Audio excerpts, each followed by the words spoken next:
From the one and only, this is a Local 10 News Update, sponsored by FHIA, Florida Home Improvement Associates. Good morning, I'm Larry Livingston. Here's a look at the stories making news on this Sunday, November 17th. Investigators are working to figure out what caused two luxury yachts to catch fire at the Universal Marine Center in Fort Lauderdale. The blaze ignited early Saturday morning and burned all throughout the day and into the evening. Firefighters say the flames were carried by the wind from one boat to another. One yacht was worth around $8 million. The other was worth $12 to $16 million. No injuries were reported. An intense rescue effort in northwest Miami-Dade after a driver slams into the side of a school early Saturday.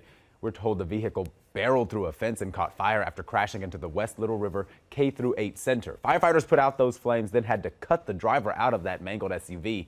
That driver was airlifted to Ryder Trauma Center with severe burns.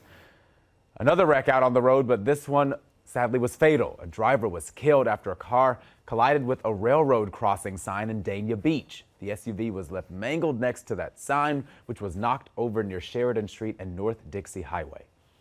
Workers quickly responded to fix the sign. The tracks in the area were temporarily shut down during those repairs. VSO Traffic Homicide is now investigating that crash. Listen to Local 10's podcast, The Florida Files, wherever you are, whenever you want. Just say, Alexa, play the Florida Files podcast.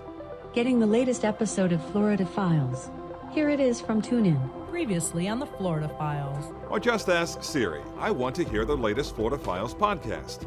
Here's the newest episode of the Florida Files. Get the Florida Files on Alexa, Google Home, or Apple devices just by saying play the Florida Files podcast. The Florida Files from the one and only Local 10. A special celebration in South Florida for world champion soccer coach Jill Ellis. Coral Reef Park dedicated a soccer field to the Palmetto Bay resident. The Jill Ellis Soccer Field was unveiled Saturday afternoon. It's located on the south side of the park along Southwest 152nd Avenue. Ellis stepped down as coach for the U.S. women's soccer team in October after 5 years. She is the first coach to win 2 women's World Cup titles. Much deserved.